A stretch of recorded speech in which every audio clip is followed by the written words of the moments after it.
문재인 대통령은 박근혜 전 대통령의 특별 사면과 관련해 국민 통합과 포용이 절실하다는 말로 그 취지를 밝혔습니다. 박 전 대통령의 건강이 나쁜 점도 고려했다고 설명했습니다. 구체적인 사면 배경과 취지, 청와대 취재기자 연결해서 들어봅니다. 나연수 기자. 네, 청와대입니다. 네, 문재인 대통령의 메시지가 나왔죠? 네, 사면 발표 1시간여 만에 박경미 청와대 대변인이 박근혜 전 대통령의 특별 사면과 한명숙 전 국무총리의 복권과 관련한 문재인 대통령의 메시지를 전했습니다.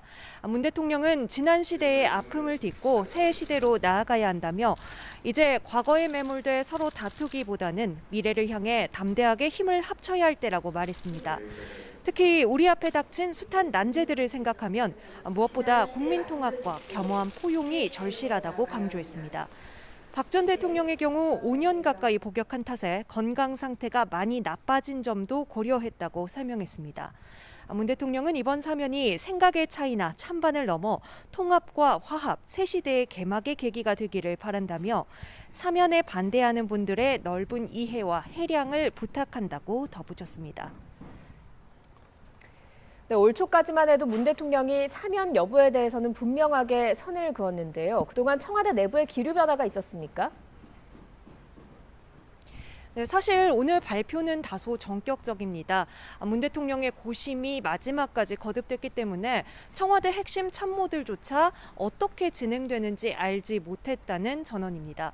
오늘 기자들을 만나 질문에 답한 청와대 고위 관계자조차 사면 결정을 가장 최근에 알았다고 말할 정도였는데요. 그동안 전직 대통령들의 사면과 관련해 청와대는 줄곧 논의된 바가 없다는 입장이었습니다.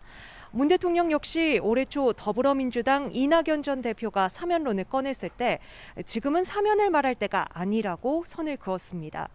그러다 지난 5월 취임 4주년 기자회견에서 국민의 의견을 충분히 듣고 판단해 나가겠다고 밝혔을 때 미묘한 기류 변화가 감지됐죠.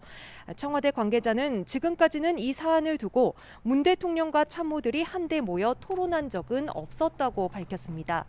자연스럽게 이야기가 나온 자리에서 개인적으로 국민 여론은 좋지 않다고 보지만 통합을 위해 필요하다는 의견도 있다는 정도의 의견을 전달했고 이 시점도 여름 이전이었다는 겁니다. 또 문 대통령이 두루 의견을 들어왔고 마지막 순간까지 고뇌가 있었던 것으로 보인다고 말해 사면 결정은 전적으로 대통령 결단이었음을 시사했습니다.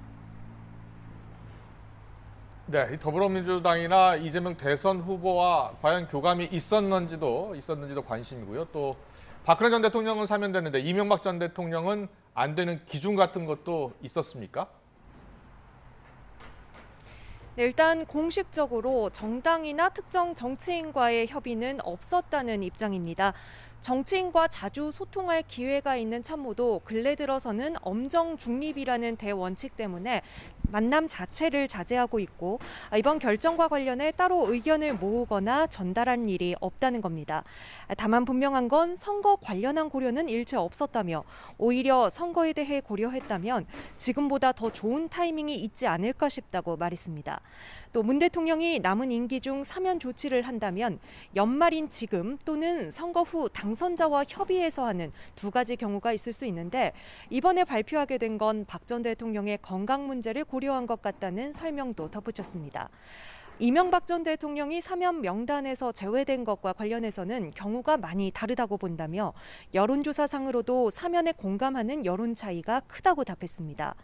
박수현 청와대 국민소통수석도 KBS 라디오 인터뷰에서 박 전 대통령의 경우 구속기간이 연말 기준 4년 9개월을 넘는다며 이명박 전 대통령의 경우 고령이기는 하지만 구속기간이 연말 기준 780일가량이라는 점 등을 고려한 것으로 안다고 말했습니다.